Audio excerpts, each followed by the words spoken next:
A killer builder who battered his client in her home with his hammer after she criticized his shoddy work has been locked up for life.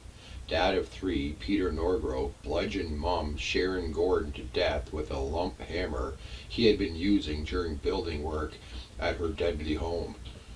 Ring doorbell footage captured noises lasting 18 seconds, including screaming and shouting, before Norgrove left his victim for dead in a pool of blood at the bottom of the stairs.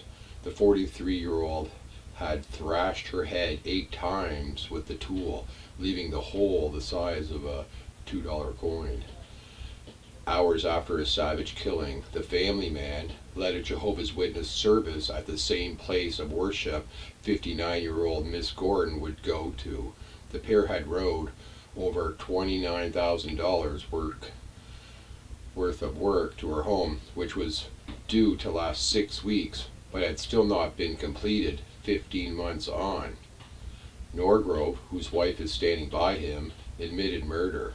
The killer was jailed for life with a minimum term of 15 years at Wolford Crown Court today, Wednesday, January 31st.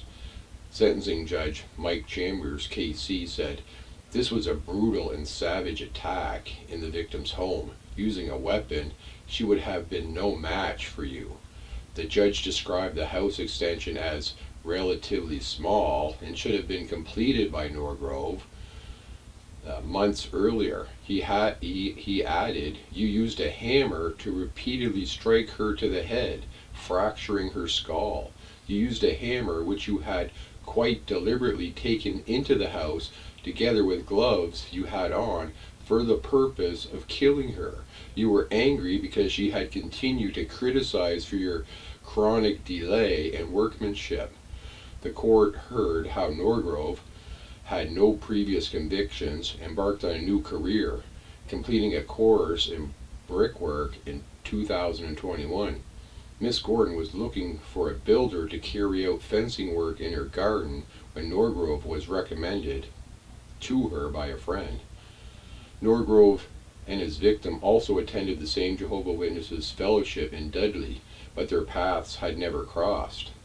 Prosecutor Earl Pinnock said they began exchanging WhatsApp messages about the job before Norgrove completed the fencing work without incident in 2022. Miss Gordon then received a $2,000 quote for building a retaining wall between her house in Bromley Road, Dudley, and her neighbors. She later asked for a quote to build a ground floor side extension to the house, a bathroom. Norgrove quoted his client $31,000, later reducing his price to $27,000 by stripping out external labor costs.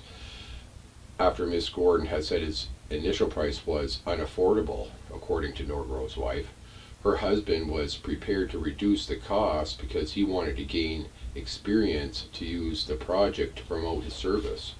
The pair signed a contract agreeing the killer would be paid a total of $29,000 for all extra work.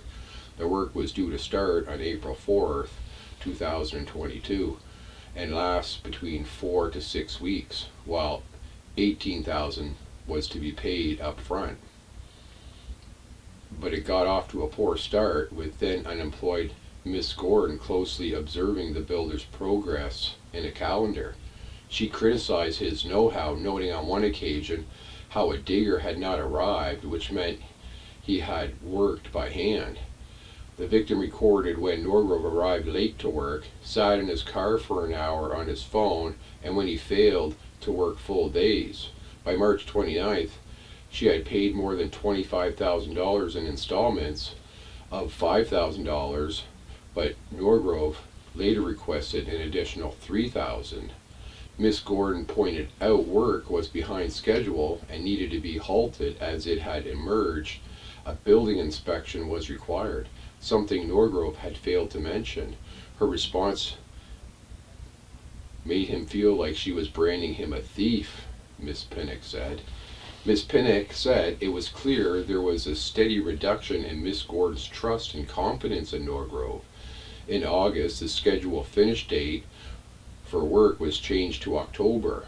Norgrove also began recording the times he was working. He sent her a long message in October telling how he was forced to work in the rain with little shelter and had been taking chances with his health.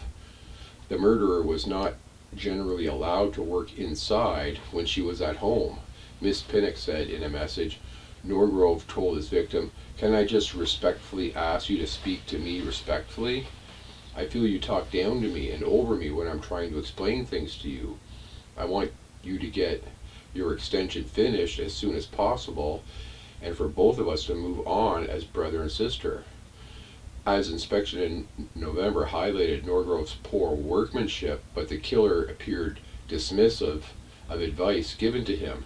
The pair's relationship soured further with Miss Gordon's requesting in January 2023 that Norgrove pay her $473 she claimed she was now out of pocket by.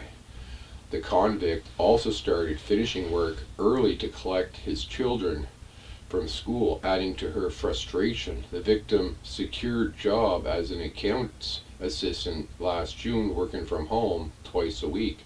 She refused to give Norgrove a key to her property when in the office, while noisy work had to be done outside if she was at home. The court heard how on the day of the murder, Miss Gordon logged on to work from home before Norgrove arrived, greeting her after pressing her Ring doorbell. He placed a dust sheet on the ground and took equipment from his car, leaving a pair of red rubber gloves on top of the opaque container. The victim sent a WhatsApp referring to a conversation they previously had, seeking to confirm her killer had accepted damaging a radiator while installing it and agreed to pay $100 for a replacement. Footage from her home captured Norgrove working for the next 3 hours, using the black and yellow hammer at times. On the 20th of July last year, two friends visited Miss Gordon just before 12:50 p.m., with the victim becoming critical of the builder's timekeeping and slow work rate.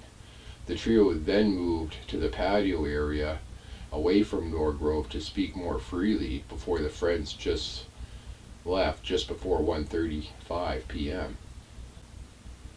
Norgrove started clearing away about 10 minutes later before putting on his rubber gloves for the first time just before 2 p.m. Just 5 minutes later, the Ring doorbell recorded noises lasting 18 seconds, which appeared to come from the house. A female voice was heard screaming momentarily, while shouting was also recorded. The court was told that Norgrove hastily left the house carrying a tool pouch just after 2:20 p.m. Footage captured him wiping his thigh with a white cloth, while blood staining was seen on his leg and forearm. He then went back to the house whistling, with red marks seen on the white cloth. Norgrove then drove home and changed his t-shirt before meeting his wife at their daughter's school. They drove to his in-laws' home, with Norgrove leaving his car briefly before returning later that evening.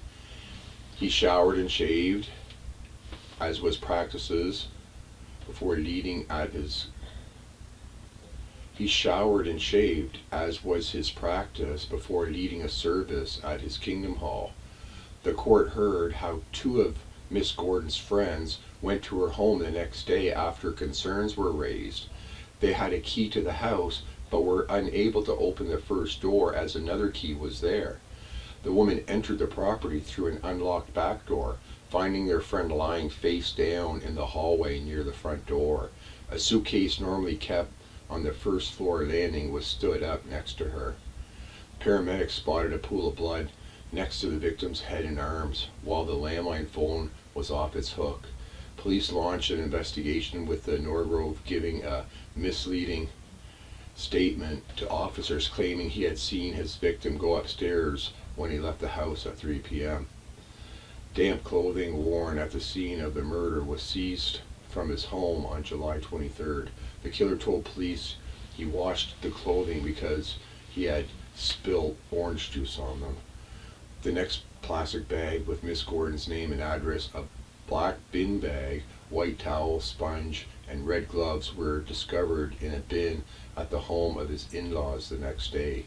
Officers had been called there after Norgrove's wife and mother-in-law found the white material with smears of blood inside the plastic bag in the bin.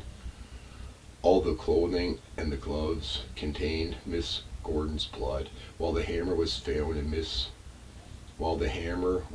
in a shed.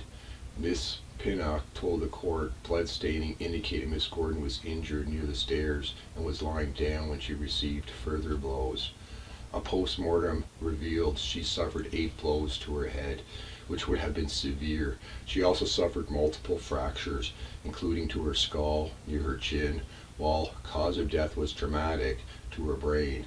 The victim may have survived for up to an hour after her attack, but would have been slim opportunity for her to be saved. Vladimir Singh, defending, argued the attack was not sustained, as it was likely the blows would have been inflicted very quickly and over a very short space of time. He said he did not set out to cause the catastrophe, and in fact he did. In his words, he is very, very sorry for what happened.